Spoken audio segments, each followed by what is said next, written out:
This is Beyond the Resume, the podcast that brings you the stories, advice, and insights behind some of the most successful people in real estate. Beyond the Resume is brought to you by Jackson Lucas Executive Search, the industry leader in human capital solutions. Here is Chris Papa and Lisa Flicker.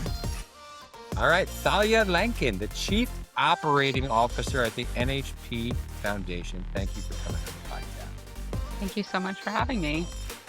Yeah, it's great to have you here. To have you here. Yeah, I'm Yeah, excited. so you're NHP's in the DC. Are you guys in DC? Or you? Yep, we're based in both DC and New York. Okay, yep, I knew. Yeah, I didn't know if you just lived in Arlington. Can you tell the world about NHP? I would love to. NHP Foundation is a not-for-profit developer and owner-operator of almost exclusively affordable housing. We've been around since 1989. Right now, we have about 60 properties in 16 states, and we serve about 9,600 families through our units there. It's mostly largely deeply affordable. We do a little bit of workforce.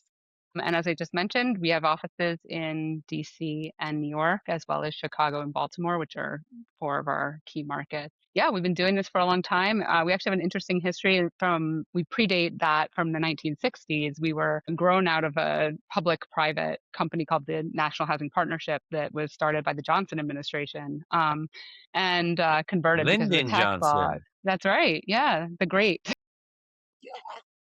But I think to deal with the housing and affordability crisis back then started our predecessor. So we have a long sort of public-private history that we carry forward today. So we have a lot of affordable units, as I mentioned. We also do resident services through our affiliate, Operation Pathways, which serves the residents daily on more of their daily needs and connecting them with job opportunities, food, etc. So we're pretty busy. We do it all. We build it, we preserve it, we operate it, and from there we try to do our best to be a good owner and a good supporter of the families that are in our communities. And you're Go ahead, Lisa.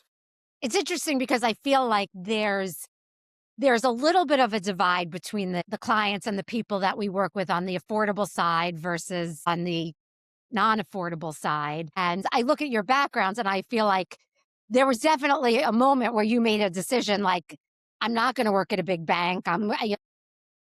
A lot of our listeners are students. So I feel like I have this conversation with people all of the time. And Chris and I are always trying to counsel, like, what made you decide to go into affordable? Are you happy with the choice? What would you recommend for a student that is thinking about that? Give us your lived experience. Thank you. It's my favorite thing to talk about. Yay! I have no regrets. In fact, I tried leaving it and I came right back. So I think I'm a lifelong part of this industry. I think I could say it started when I was a kid. I told you my parents were hippies. I only was joking, but they were very responsible, sort of progressive people who instilled that in me from day one. But then I got a chance to go to the University of Pennsylvania, which was such an amazing experience. But being there and being in business school there, which, could have taken me anywhere, I couldn't not look at the community that was surrounding that school. And I think there was this sort of pull of, this doesn't feel right. There's all these resources, all this opportunity, and so many people that I walk by every day who can't access that. So I think that was really put a really fine point on my education. And it didn't take me long from there to kind of find a lot of opportunity in this industry to make good on that sort of blend of capital markets and housing. So yeah, it's been really fun. No regrets. And you're a COO. Like, what does a COO do? What do you do every day? COO. Well, I do a lot of things. I would say I'm specifically a generalist. I end up touching. I'm a specialist in generalizations, but I end up touching a lot of the organization. I think when I think of a COO, I think of two pieces, right? There's sort of like the operating nitty gritty of the business. So I touch technology, I touch human resources, insurance. Everyone's favorite topics. Sort of making sure the business is running. And then there's the sort of bigger picture, the strategic and growth element. Sort of, are we prepared to do more? Are we doing enough with what we have? Where are we headed? And then I think really the third piece is just sort of, dealing with our people, right? Making sure the organization is functioning across all those areas and that we really have our team in their best place to to do their jobs. I think a lot of development companies prioritize, and rightfully so, that development team, and developers love their freedom and their flexibility and their autonomy. But when you grow and you want to do more, especially in affordable housing where resources are always hard to find, you got to bring some efficiency in order to that process. That's the star of our podcast, Luna the cat. The Yeah. kitty, she's the mascot. I love it. Yeah, Mascot, exactly. we work with a lot of developers, and we usually come in. I mean, we often come in at the stage where like we don't know what we're doing. We're developing, and then it's like, now what? Like we have this company now. What do we do? And Yeah, so they're like, exactly. We have all help these us organize people. all this, or And find someone. development's complicated, right? There's so many pieces. These things take so long, and they're each both similar and different to one another. And so, I think, and we also think about being able to scale, either going deeper into the communities we already serve and doing more there, and or picking new markets, right? You can do that better when you wrap systems and a little bit of order around all of the variability there. So that's how I think about it. But I think every place has their own version of operation. What was your first job like? I see you have your JD. Did you find that very helpful in your role? Sort of indirectly is always my answer. I went to law school after working for 6 years, and I actually went at night, so I never stopped working. And that was intentional. I didn't really intend to ever sort of go to and start at the bottom of a law firm and make that my career. But one of my mentors and my former boss was a lawyer by training, and I saw how he used that training and that knowledge to sort of do two things, right? Be a better business person, but also when you're in a room with lawyers, be able to sort of ask really good questions and shift the conversation with that training. And it was something I wanted to replicate since I got business training in undergrad. And MBA never sort of made any sense to me as a way to spend my older years. So yeah, I used that, but that was much later as I started working, where I felt like I wanted to do something to sort of advance my education, but didn't want to take time away from the workforce. And are you involved in like any? I saw you had chief on your background. Like any organizations that are kind of giving back in the communities. I'm sure you do it every day in your job, but I'm wondering if you have any interesting networking groups that you're. Yeah, I don't know. I guess when I have time for that, I go to events a lot. I've chosen to give my time more as a board member than as sort of in membership organizations, at least at this point in my career.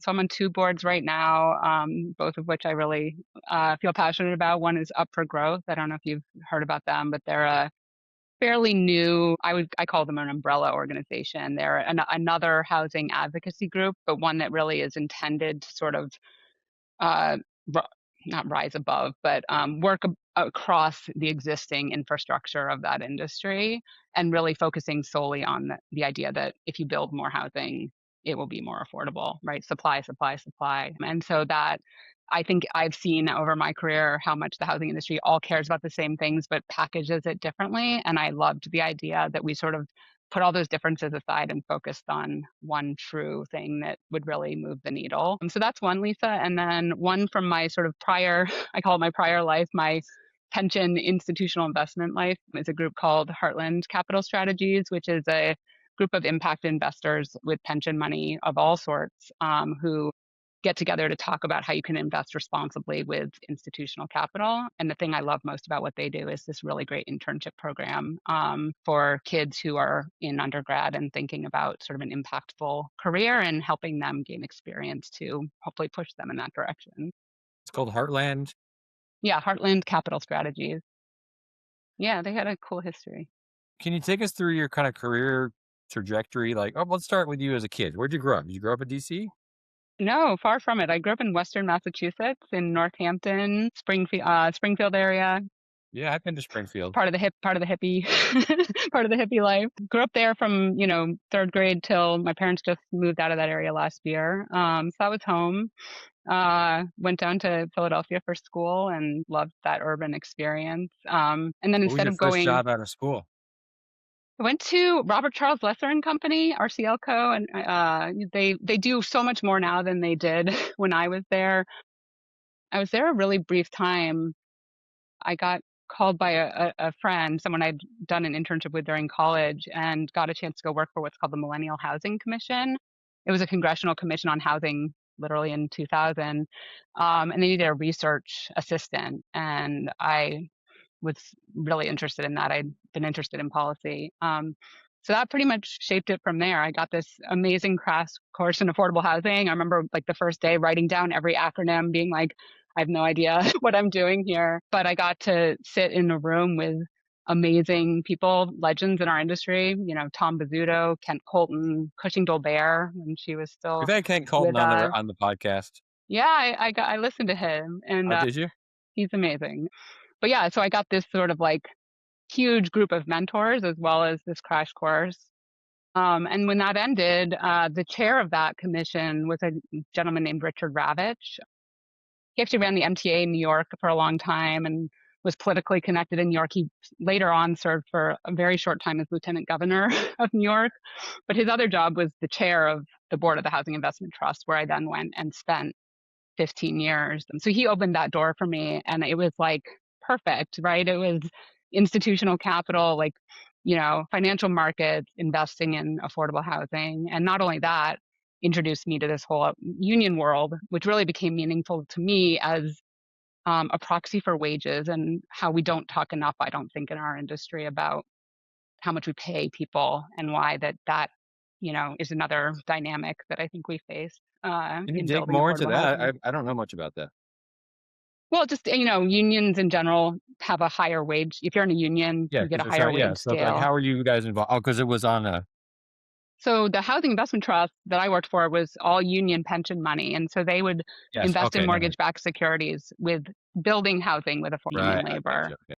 But it just really put a fine point for me on, wages in general in our, whether you be the people building the buildings or the people living in them, right? Part of the equation of making housing affordable is what people earn. So I spent a really long time there. My mentor, who I mentioned, he brought me on as his chief of staff when I was probably 26. He said, I expect you'll do this 2 years maybe. I did that for 8 and then sort of moved up from there. That's when I went to law school. So that was a huge part of my career and really shaped my views on affordable housing and how the systems are working and where there's room for continued innovation. Yeah. At least in one of our ethos or goals is like pay transparency. We try to, Yeah, especially in the private side. Everything's so secretive, and like we come into companies, we get hired by companies to help them do that. So it's interesting. Interesting. Yeah, it's an ongoing issue, I think. Right, and it's an interesting thing because I think, like, years ago, nobody knew what anybody was right? It was, like, the biggest secret in the world, and I think there is some free-flowing information, but I think there's also, like, misinformation, and it is important. It's important that everybody understand what it takes to get to that goal. Yeah, absolutely. I think it's getting a little better, but maybe less formally than we would hope it to be. It's an ongoing topic. yes. Yeah. Yeah. Yeah. It's still an ongoing topic, and real estate is yeah, lags behind in a lot of markets. So Interesting. Yeah. okay. So then you how did you get over to where you are now? How did tell because I think you were the chief administrative officer. Like, kind of take us through how you and like what skill sets did you learn along the way?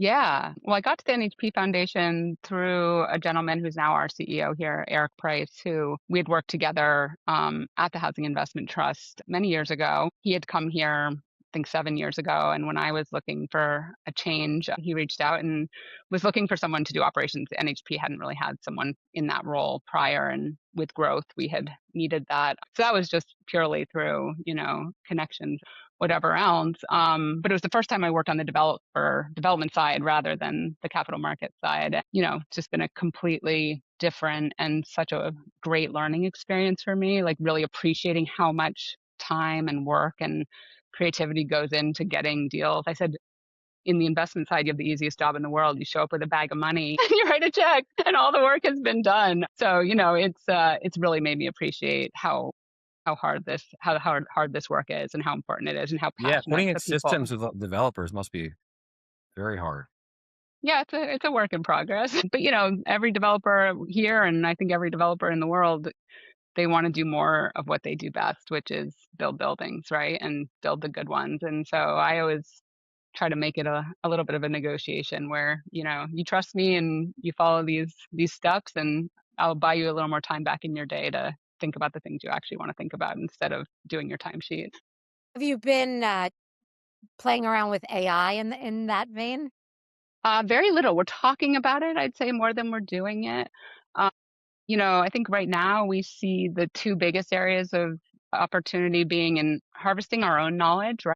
A 35, 40-year-old organization, and we have done a lot of deals, and yet they all sit in some server somewhere. So, like, Right. bringing that out for use and analysis, testing and talking a lot about how to use it on the asset management side. We only use third-party property managers, but really, like, either improving the tenant experience or, more importantly, maybe harvesting data there to see where we can expand those margins even a little bit. The margins on operating affordable housing are very thin, and so using it to learn from our our experience to do better. But yeah, it's a hot topic. Everybody has ideas. We've been pitched on dozens of platforms. I think we're just trying to be really careful about where to put the energy, and also you know making sure we're not discounting how our information is being used, and being really careful about Right. that I as well. think the fact that Right. yeah, that's what we're trying to do. Like we have so much information. It's just like trying to, how do we have AI wrap its head around it and make it useful? So Yeah. much useful information. But in real estate, especially affordable housing, the property management side is such a, yeah, when things aren't, capital markets aren't, or excuse me, interest rates aren't where people want them to be, blah, blah, blah. Like they're like, all right, we got to focus on our property management. Like everyone's looking that way. And like, how do we utilize this? And it's a real big problem. And talking about wages, like property management wages, that's a big problem too. Finding great property managers who are going to stick with it and stuff. It's such a people driven business. Yeah, absolutely is. But yeah, it's fun to think about how to use it, and I think it's going to find its place. We use so many. I think right now we use about 18 different property management companies because of our geographic breadth, which is a lot. But there's even a partnership element with them. We can't institute tools without them instituting the same tools, and so. I see some consolidation and stuff certainly happening there over the next little bit, just because um, every building can't have different systems in place. There's going to have to be a winner picked maybe on that, but it's a fun topic. It is fun. And I think if we could fast forward 10 years and see who the winners are, it would be great. But I I think everyone kind of like what you're saying is like, well, we don't want to invest too much time and too much money into this one platform because something new comes out tomorrow and changes. So it's interesting because I don't care who you are in the world right now. You're thinking about it. You're not sure about it, hesitant, but excited. Yeah. I Well, also right don't know that now, Lisa and I are the winners because we're on a podcast with you, Valia. Exactly. and your cat. She's somewhere, yeah. What is your leadership style? Like, how have you learned how to be a leader? Yeah, I think mostly by being thrown to the fire, which I think is how everybody learns to manage. I would consider myself like an inclusive leader. I learned by being brought into rooms. I got to sit in rooms from the age 21 to, now, where I'm not the expert and I'm not in charge. And I learned everything I know by being in those rooms. And by the way, taking notes, which is something I tell all of my the people who have worked for me over the years. Like, if you're not taking notes, you're not learning, because you can't. Your brain's not that good. So I'm inclusive. I bring people into rooms. I really want to let people do what they do best and let them show me, what they're capable of, and then be there as a resource. As I get older, I try to practice what the idea of radical candor, which I know a lot of people talk about. But I think one of the hardest things I find as a manager is how to help people get better in a way that supports their growth. And I've seen it's hard to do, right? It's hard to give really meaningful feedback in a way that is constructive. And so, yeah, I work at that. But I think I'm tough but fair. I set a bar for my people by exemplifying the behavior that I would want out of anyone who works on our team. And so I sort of do what I want them to do and help them when they need it, and hopefully give them a long leash. I find most people don't want to be, certainly no one wants to be micromanaged. They want to be Some people do helped to actually. do Some their, people love it. really cool. I would love to They find a don't few of work at those our people. firm, but they have it for a short period of time. Yeah, they don't last long, right? But yeah, that would describe my style. How many people are you managing now? Directly, I manage about 6. Some of them then manage teams underneath them. That sort of goes to my many hats. Part of that is, doing corporate governance and things that requires team, but about 6 people total directly. How many people are in the organization? We're 60 people, and then our resident services subsidiary has another 35 or so. So we're close to 100 overall. Okay. What advice would you give a young person like, Thalia coming out of college, interested in being, it sounds like what Thalia Lankin's doing is amazing. Like what advice would you give someone? Ask questions. And actually, the people who I've mentored the most, the one piece of advice I give them is do not be afraid to make a decision. I found when I was young that so many people were afraid to just make a call, even the little ones, even the ones that you could make and mess up and recover from really easily. People just didn't want to be held responsible if it was the wrong choice. So I think those two things are, be curious, ask a lot of questions. Don't worry about being like an expert on one thing. I mean, if you really want to be like the best real estate analyst, then yes, you need to get into the spreadsheet. But if you want to, grow and learn about yourself and learn about your skills, I think what you need to do is just be curious, work hard, and really just take those chances, even if they're small, and make a decision, see that it worked, move on to the next one, and build that sort of muscle of making progress. And those are like really soft skills, but they're the ones I come back to all the time as having made a really big difference in my career. I think that's one of the reasons we have this podcast is to give people perspective on their careers. When I was young, like it was hard. Like if I make this wrong decision, does it affect my entire life type of thing? It's like, so we try to It's on show your permanent record. just like, if I decide to do this, am I stuck doing this forever? Or if I decide to do this, like I just had I didn't have perspective. And so that's why we like to have this podcast and have people like you who have perspective and they can see, oh yeah, like they did this, they did that. It wasn't, there's opportunities to make there's no wrong turns in life, but there's opportunities to do things that we learn from everything. So I agree with that wholeheartedly. Yeah. And it's well, interesting because I feel like you have such a good, like your demeanor, it feels like you would have a good balance of empathy and accountability for your team. But I find that that's where most people, when you're not a junior anymore and you're managing and you're like, I feel like that's where people get tripped up. It's like, how do I hold people accountable, but yet still lead with empathy, which it feels like you do. Yeah, I mean, I don't know that I feel like it's that possible to teach people to be good managers, to be honest, right? Like I've sat through management training. You can get better, but really I think it comes down to channeling skills we use in our everyday life around relationships, right? It's all about connecting and understand. It's hard work. It really is. You have to make that shift at some point where you are focused less on the business of the business and more on the business of management. And it's a completely different job. And so I think people, you inherit that over time, maybe whether you want it or not, just by seniority. And it's something I wish there was a better toolkit to sort of get everybody to be able to take that part on capably. It's hard. Right. yeah, I had some mentors that kind of helped me do that. I emulated what they did in a way, but I used my own style. It was hard to be like a person in the business and then kind of overseeing the business. It was being a peer to sort of a superior in a way. Yeah. Hmm. It's lonely at the top expression. You start to really realize what it means. Well, Thalia, if you think it's lonely at the top, you ain't seen nothing yet because you're going to be super lonely because you just sat on the hot seat.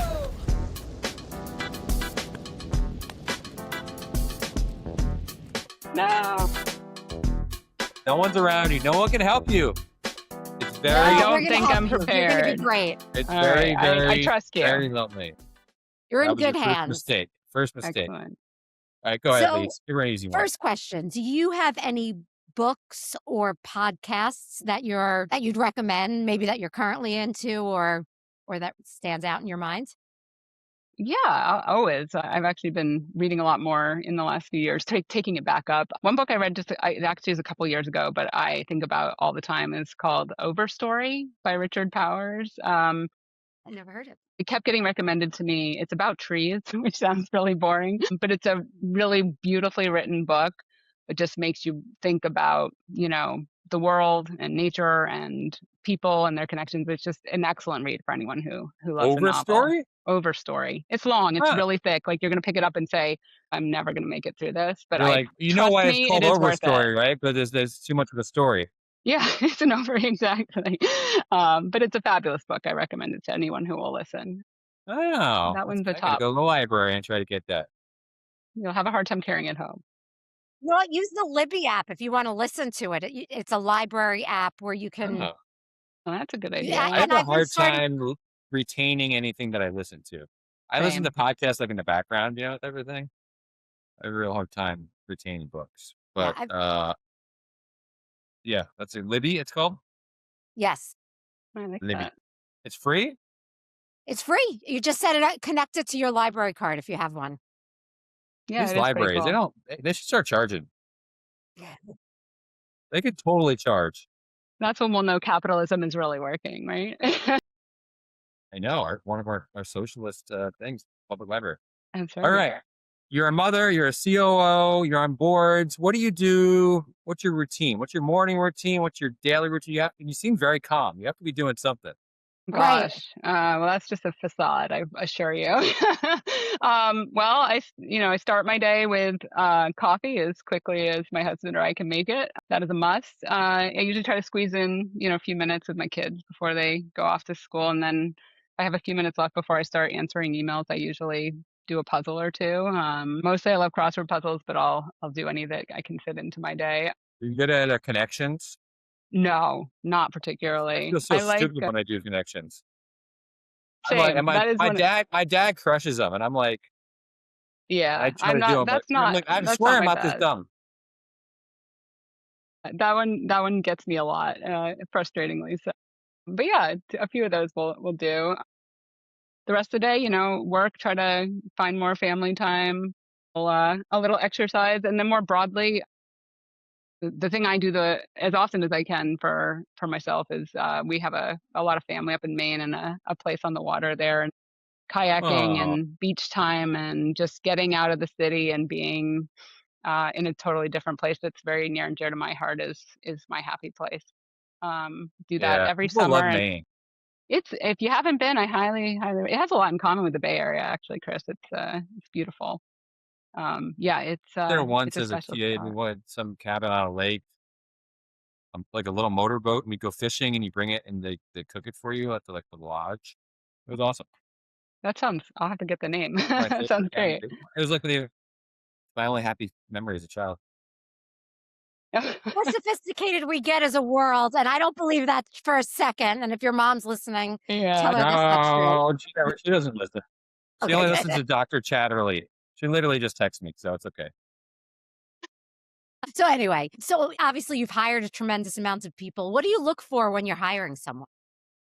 I that's a great question. Again, like I've mentioned, I think I look at the soft stuff. Like, obviously, if you're more seasoned, I'm gonna see where you've been. But especially with the young folks, I think of two things really. One is humility, actually, like acknowledging that what you know, but also really acknowledging what you don't know. And I think or not the converse of that, the complementary word is curiosity, right? Like, I want someone who's gonna, like I said before, ask questions, be curious, look into things, don't take answers at their face. And I think drive, just that, whatever it is, whatever drives you, that focus on wanting to be your best and do your best and contribute everything you can to, especially in a mission driven organization. Like, you want someone who is here for all the good reasons, and just driving themselves, right? When you do that, you perform better, you grow more. So those two things to me are like things you can't teach, right? All the rest is teachable. So Yeah. those are the ones How do I you vet? focus on. Like, how do you vet that? And I'm not asking you to answer this question, but like, how vetting that out? I think it's more of a feeling. I don't know. It's like a feeling, right? Yeah, it's a hunch, and you hope you get it right. You got to take a lot of chances on people, right? The interview process is highly, highly impractical. You really don't know anyone until you get them in the door. And then I think the other thing we do is we try to find homes, right? If you find a good person and you've hired them for the wrong job, like, here, find that spot for them. We do And that all the time. Yeah. yeah, We it like where they works. It are, and really like does. they're part of our organization, but maybe just not in the right role. Mm-hmm. That's Yep. awesome. Now you mentioned Ken Colton, some other folks. Like, what other mentors have helped you along in your career and your life? In my life. Oh, I mean, yeah, obviously a family is always on that list. Professionally for me, I think two people really stick out. One is the boss I mentioned several times, a good gentleman named Steve Coyle. He'd run the Boston Redevelopment Authority for years and then came to run the Housing Investment Trust here in DC. And I worked for him for 15 years, but he wasn't just sort of like a boss, right? He was just a really smart guy with also this varied career, right? He'd been in public service, came to this investment company that was very nascent and taught himself finance on the job, basically. And was just a wealth of information. I mean, I could bore you for a long time with all sorts of life lessons he taught me, but he really made me think about the world very three-dimensionally, which is part of what has made me who I am. So he's number one by far. And then more recently, Sharon Wilson-Janow, who now runs NMHC, I was really fortunate to have her as my law school professor, actually. She was an adjunct at GW. So that started our relationship. I then worked at her firm, Ballard, for a minute. And eventually we were a client of Ballard's, my firm was. And now she's a friend, but I think she's a mentor to me in terms of both how to grow your own career, but doing that as a mom and someone who's passionate about affordable housing. Someone I very much look up to. Yeah. Nice. Well, Thalia, it's great to meet you via Zoom. Thank you for sharing your story. I'd love to hopefully meet you in person someday. I'd love that. Yeah. Thanks for having me. Yeah, NHP's lucky to have you. Thank you. Yes, Appreciate they are. that. Oh, thank you. Nice to meet you both. Thank you for listening to Beyond the Resume, a Jackson Lucas podcast where we take a deep dive into the career journeys of some of the top minds in real estate and equip you with the knowledge to move forward in your path towards the success you've envisioned. Make sure to like, share, and subscribe to Beyond the Resume. We're grateful for your support. All episodes of Beyond the Resume are brought to you by Jackson Lucas, building inclusive and diverse businesses through talent acquisition. Visit us at jacksonlucas.com.